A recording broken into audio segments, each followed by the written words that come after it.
మిత్రులారా, మొక్కకి మట్టి మిత్రుడు. మట్టి లేనిదే మొక్క లేదు, మనం కూడా లేము వాస్తవంగా చెప్పాలంటే.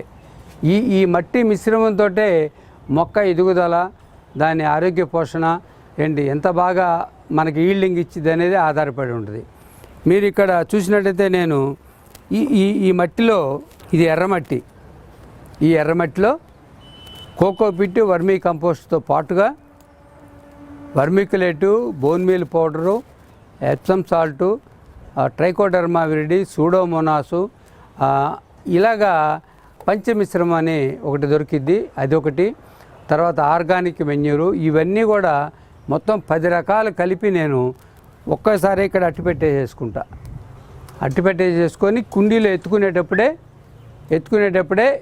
ఈ మట్టితో పాటు కింద హోల్స్ ఉన్న దానికి రాళ్ళు పెట్టేసి ఈ మట్టి పోసుకొని మొక్క పెట్టుకుంటాం. తర్వాత ఎదుగుదలలో మొక్క మనం పోసిన మట్టిలో సారాన్ని గ్రహించేసిది కాబట్టి మరలా మొక్కకి ఏ మొక్క, పూల మొక్క, పండ్ల మొక్క, లేకపోతే కూరగాయల అనే దాన్ని బట్టి ఆలోచించి మనం దాంట్లో ఏది కలిపితే బలంగా మొక్క పెరిగిద్ది అనేది మనం తెలుసుకొని అప్పుడు ఆ సమయానుకూలంగా ఆ మిశ్రమాన్ని కలిపి మొక్కకి ఇస్తూ ఉంటే మీకు తగిన ఫలసాయం ఇచ్చిద్ది. ఎప్పుడైనా గుర్తుపెట్టుకోండి, మట్టి మంచిదైతేనే, విత్తు మంచిదైతేనే చెట్టు మంచిదైతేనే సామెత ఉంది. అట్లానే మట్టి మంచిదైతేనే మనకి సరైన ఫలసాయం అందిద్ది అనేది అది జగమెరిగిన సత్యం. మీరు నల్ల మట్టి అయినా తీసుకోండి, ఎర్రమట్టి అయినా తీసుకోండి, మట్టిలో ఇసుక పాలు ఉండేదైతే నెంబర్ 1గా ఉంటుంది. అలా కాకుండా సౌడు మట్టి అసలు పనికే రాదు ఏ మొక్కకు కూడా. అంటే సౌడు అంటే మట్టిలోనే ఉప్పు శాతం ఉంటుంది, అది మీకు పొలాల్లో తెలిసిద్ది. ఉప్పు మొక్కలు కూడా పెరిగి ఉంటాయి సౌడు నేలకి, అటువంటిది పనికిరాదు. అది సాగుకి పనికొచ్చింది తప్పితే మన టెర్రస్ గార్డెన్ కానీ కిచెన్ గార్డెన్ కానీ అటువంటి మొక్క పనికిరాదు. మనకి గన్నవరం దగ్గర కొన్ని చోట్ల దొరికే ఎర్రమట్టి అయితే శ్రేష్టం. ఎందుకంటే అందులో ఇంతవరకు ఏ మొక్క పెరగని మట్టి అడుగు నుంచి భూమిలో నుంచి తీస్తారు కాబట్టి అందులో 36 రకాల ఇంగ్రీడియంట్స్ ఉంటాయి ఆ మట్టిలో, మన శరీరంలో ఉన్నట్టుగానే. ఆ మట్టి శ్రేష్టం. దాన్ని మనం ఇవన్నీ కలుపుకుంటే ఇంకా బాగా మనకి ఈల్డింగ్ వచ్చింది. అది ఒకటి గుర్తుపెట్టుకుంది. మిత్రులారా, మీరు ఇక్కడ ప్లాస్టిక్ డ్రమ్ములో చూస్తున్నది వేస్ట్ డీకంపోజర్ ద్రావణం. ఇది నేను తయారు చేసింది. ఇది 200 లీటర్ల డ్రమ్ములో బెల్లం వేసి వేస్ట్ డీకంపోజరు చిన్న సిలిండర్ ఉంటుంది, అది వేసి 8 రోజులు తిప్పితే ఇది తయారైద్ది. ఇది బాగా కళ్ళు వాసన వచ్చింది, తయారైనాక తెల్లగా ఉంటుంది అన్నమాట. ఇది అనేక సూక్ష్మ జీవుల కలయికతోటి ఇది ఉంటుంది. మనది సేంద్రియ సాగు కాబట్టి మనకి ఇది ఎంతగానో ఉపయోగపడుద్ది. దీన్ని మనం కొంత శాతం నీరుతోటి కలిపి 50% అట్లా 30% అవసరాన్ని బట్టి మనం దీన్ని కలుపుకొని ఇది మొక్కలకి మొదల్లో పోయొచ్చు, స్ప్రే చేయొచ్చు కూడా. ఇది లక్షలాది మంది రైతులు దీన్ని వినియోగించి అనేక లబ్ధి పొందుతున్నారు. మనకి సేంద్రియ విధానంలో మనకి ఈ వేస్ట్ డీకంపోజర్ అనేది చాలా నేస్తం. నేను నా గార్డెన్లో ఇదే కాకుండా నేను వేప నూనెతోటి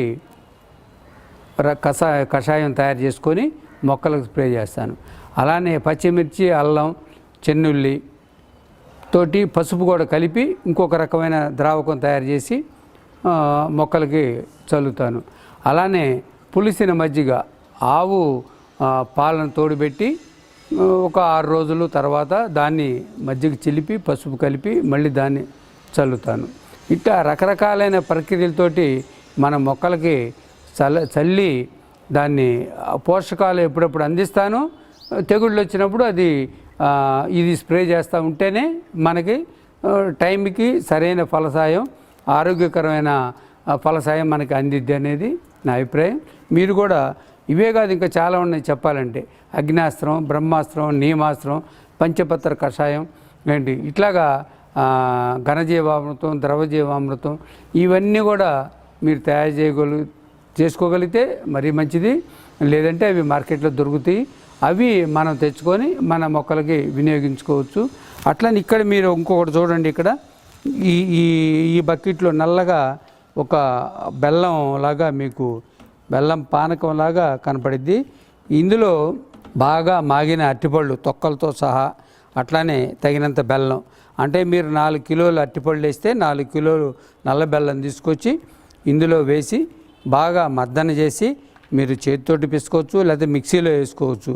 దీన్ని 21 రోజులు ఉదయం సాయంకాలం ఇలాగా తిప్పితే క్లాక్ వైజ్గా 2 పూట్ల తిప్పాలి.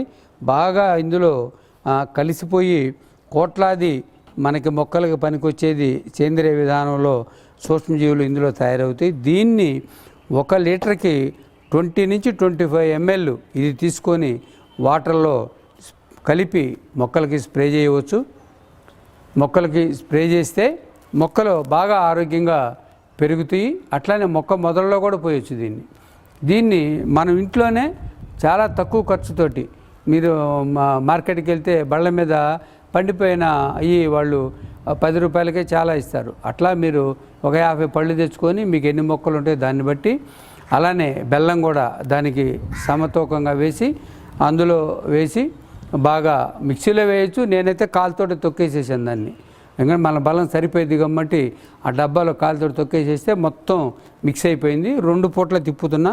మీరు నీరు పోయటం కానీ ఎండలో పెడతాం కానీ చేయొద్దు దయచేసి, ఎందుకంటే ఇది బెల్లమే కరిగి దానికి నీరులాగా అయిపోయింది కాబట్టి మీరు ప్రత్యేకంగా నీరు పోయటం కానీ ఇంకేదైనా ద్రావకం పోయటం కానీ ఏమీ చేయకూడదు. అదే పలచగా తయారైద్ది. దాన్ని మనం 20 నుంచి 25 ml 1 లీటర్ కలుపుకొని మీరు ప్రతి మొక్కకే పోయండి. చాలా ఆరోగ్యంగా మొక్క పెరిగిద్ది. చాలా అతి తక్కువ ఖర్చుతో మన శ్రమశక్తితో ఇంట్లో తయారు చేసుకోగలిగిన ఇది ఒక దివ్య ఔషధం. మొక్కకి మంచి బలవర్ధకమైన ఇంగ్రీడియంట్గా దీన్ని నేను గుర్తించి నేను తయారు చేస్తున్నాను. ఇంతకుముందు కూడా అనేక రకాల ప్రయోగాలు మీకు చూపించాను నేను. అందులో ఇది ఒకటి మీరు కూడా తయారు చేసుకుంటారని నేను దీన్ని మీకు రైతు నేస్తం ద్వారా మీ ముందుకు తీసుకొస్తున్నాను. ఈ వీడియో మీకు నచ్చితే లైక్ చేయండి, ఇతరులకు షేర్ చేయండి. వీడియోపై మీ అభిప్రాయాన్ని కామెంట్ రూపంలో తెలపండి.